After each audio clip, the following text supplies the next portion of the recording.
J'espère que vous avez aimé cette introduction en extérieur. Salut tout le monde, bienvenue dans cette nouvelle vidéo Lego et plus particulièrement Lego Star Wars puisqu'on découvre l'avant-dernière boîte qui me reste à vous présenter dans la première vague des Lego Star Wars 2020. On parle aujourd'hui du set 75-272, le chasseur taille Sith. Ça coûte 74,99 € chez Lego, 470 pièces. C'est sorti le 26 décembre 2019. C'est tout récent et avec la petite pesée que j'ai faite, on est à 74 € du kilo, ce qui est, je suppose, quasiment l'un des moins chers des sets Lego Star Wars de cette première vague 2020 que j'ai pu vous présenter. L'objectif d'achat, puisque on va parler dans cette vidéo finalement en termes de review, de savoir si vous devez l'acheter ou pas, si vous allez craquer ou pas. Je pense que vous êtes déjà d'ailleurs assez nombreux à avoir craqué. Une cible de prix, 75 € étant le prix de base, moins de 70, entre 65 et 70, ça serait pas mal, 65 ce serait bien. Voilà, donc encore une fois, comme d'habitude, ne vous précipitez pas à acheter les sets Lego Day One, ne faites pas comme moi. Attendez quelques semaines, ça va très vite être en promo, soit chez les magasins de jouets, soit sur Amazon particulièrement. Donc voilà, prenez votre temps, ne soyez pas pressés. Ce set est sympatoche et on va se faire une petite review à la cool. Alors tout d'abord, aujourd'hui, on parle d'un chasseur TIE, et clairement c'est pas le premier chez Lego. Alors oui, des TIE Fighters chez Lego, il y en avait été trachier, mais vu que celui qu'on regarde aujourd'hui est vraiment différent en termes de forme, on va le traiter à part. Mais bon, fait toujours plaisir de voir une belle rangée de TIE Fighter comme celle-ci. Du coup, après cette petite séquence dans la Lego Room, vous aurez compris qu'on va pas revenir sur ce que Lego a déjà fait sur le sujet, parce que c'est vrai qu'il est très original celui-là, et on va commencer par regarder ses figurines. Avec en premier lieu Finn, notre ex-Stormtrooper du First Order. Alors pour le coup, zéro originalité sur cette figurine, puisque c'était exactement celle de 2019 qui était fournie avec le Faucon Millennium 75-257, donc le FM de l'épisode 9. Voilà, donc même jambière, même torse, même tête, même cheveux, même blaster, tout est identique. Voilà, donc si vous avez eu cette figurine de Finn avec le Faucon Millennium version 2019 épisode 9, eh bien vous en aurez une deuxième version avec ce chasseur TIE.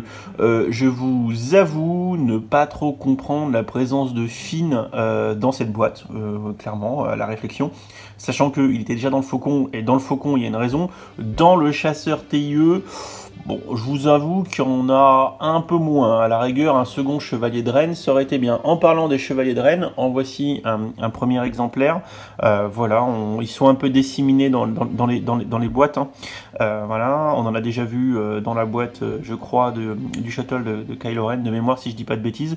Alors pour moi, on va essayer de faire la mise au point.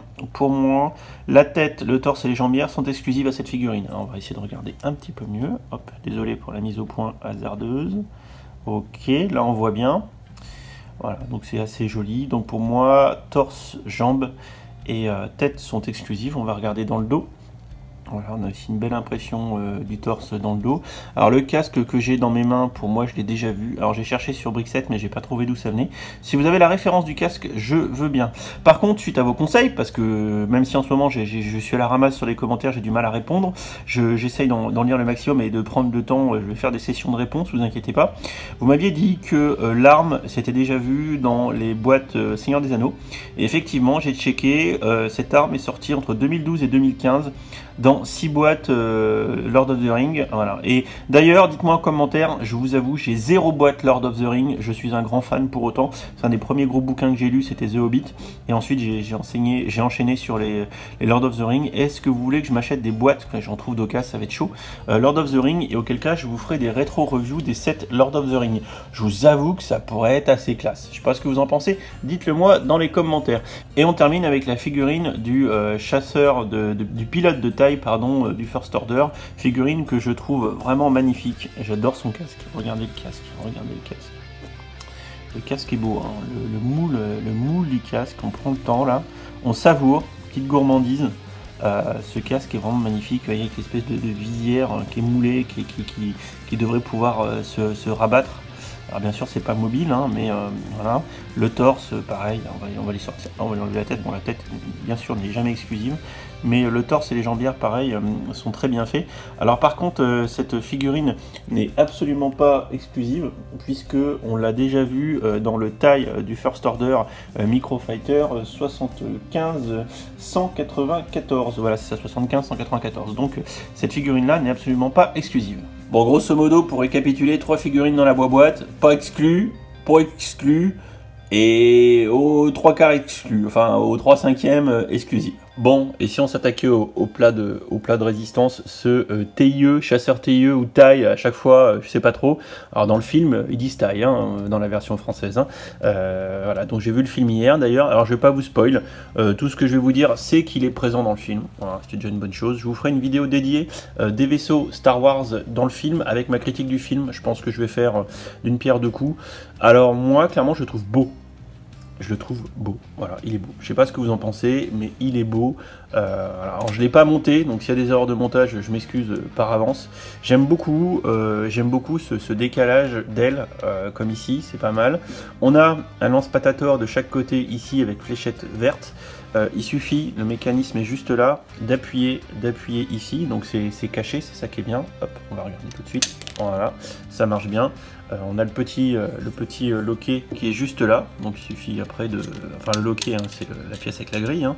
Il suffit de recharger ensuite, hop, voilà, vous allez voir le loquet bouger, voilà, il se redresse. La première chose qu'on remarque évidemment, c'est qu'il est fourni avec un support, et ça c'est assez rare, parce que la majorité des TIE Fighters, on va dire de la trilogie originale, ben, ont les ailes, on va dire en mince, avec une surface inférieure plane, on va dire ça, comme ça, qui permettent de les poser et qu'elles se tiennent toutes seules. C'est évident, là, concrètement, quand on le regarde sur le côté comme ça, ah, et j'ai pété le support, comme quoi, à force de le faire tourner, bon, bah, ça va être la bonne occasion, effectivement, il va pas tenir. Donc, on a, et c'est l'occasion de le présenter, le petit support comme ça, qui est fait avec des espèces de montants, comment dire, de support de projecteur, comme si on était à un concert de feu de Johnny Hallyday, voilà, et derrière, il suffit juste de poser le taille par-dessus. C'est en plus, c'est vrai que ça tient pas beaucoup, mais c'est fait exprès, c'est fait pour être démontable. Ça tient avec deux briques de 2 par 1 et une petite tille, ce qui fait qu'en fait ça tient que sur quasiment un tenon et demi. Hein. Voilà, quand j'enquille, ça tient vraiment sur les tenons qui sont ici et ici. C'est vraiment minimaliste, mais ça permet du coup de le poser assez facilement. Hop, voilà, et ça marche plutôt bien. Pareil, moi j'aime beaucoup, regardez la classe de ce vaisseau, vu comme ça, c'est propre, hein. C'est franchement les plans comme ça, moi je trouve ça magnifique. Ça ferait d'ailleurs une très belle miniature. Sinon, évidemment, on a une belle pièce de cockpit rouge translucide avec des impressions un peu argentées. Cette pièce est à mon sens exclusive. J'ai comparé avec mes vieilles versions, j'ai pas retrouvé la même, donc je pense qu'elle est exclusive. On peut bien évidemment la basculer pour laisser apparaître un petit cockpit. Et on peut aussi redresser comme d'habitude la partie arrière, ce qui nous permet d'avoir accès à l'intérieur. Bon, il y a 2 tiles de 2 par 1 biseautés avec les impressions. Bon, rien de transcendant, l'intérieur reste assez minimaliste. Pour moi, le dôme imprimé du dessus a déjà été vu, rien de nouveau sous le soleil. Et on appréciera les petits détails à l'arrière avec les moteurs, les pièces sphériques utilisées. C'est plutôt beau gosse. Voilà, moi j'aime bien, c'est assez détaillé. Les techniques de construction pour les ailes ont l'air assez sympatoches, même si je ne l'ai pas monté moi. Vous voyez, ça comme d'hab, hein, on utilise des techniques spécifiques pour rentrer les parties horizontales dans les ailes pour que ça tienne bien. Et à mon avis, vu l'épaisseur qu'il y a ici, le montage doit être assez robuste. Et ça doit être assez sympa. Bon, bien sûr, quand on voit la gueule des ailes, une bonne partie du montage, c'est du montage de plaques. Hein, voilà. Donc ça, c'est le point un peu négatif, parce que je suis pas convaincu que ce set fasse partie des meilleures expériences de montage de Lego qu'on puisse avoir. Voilà, je vous en dis pas plus pour ce chasseur taille du site d'ailleurs du premier ordre, enfin ce chasseur site taille, pardon. D'ailleurs, l'un des seuls trucs que je pourrais aussi reprocher, c'est qu'on l'appelle chasseur site. Moi j'ai beaucoup entendu parler de taille dagger, de dag, hein, comme la forme du vaisseau, et dag aussi qui fait partie du plot de l'intrigue de Star Wars épisode 9, donc ça aurait été sympa. Je sais pas pourquoi ils l'ont appelé comme ça, c'est une première première remarque. Et la seconde remarque, on dit que c'est un chasseur taille site, mais il n'y a pas de site trooper. Par exemple, plutôt que d'avoir Finn, avoir un site trooper, ça aurait été bien. Ou d'avoir une figurine exclue de chasseur, de pilote de taille site, par exemple, qu'aurait été une version comme ça, rouge, ça aurait été bien. Voilà, donc là, je vous avoue, je me pose la question, mais rien de transcendant. Au demeurant, le set est beau. Moi, il va finir sur les étagères avec les autres, clairement, surtout avec le petit support, c'est plutôt classe. Et le rapport qualité-prix étant pas mauvais, moi franchement je vous encourage à l'acheter, mais toujours attendez un petit peu, payez le moins cher, payez-le autour de 60 balles. Le payez pas à 75, même si, encore une fois, à 75, son prix au kilo est déjà plus bas que les autres, donc c'est déjà pas si déconnant. En même temps, il y a beaucoup de briques, il y a peu de pièces exclues, donc ça se serait mal compris d'avoir du 120 € le kilo sur celui-ci, quoi. Voilà, j'espère que cette petite review à la cool vous aura intéressé. N'hésitez pas dans les commentaires à me dire ce que vous avez pensé de ce vaisseau.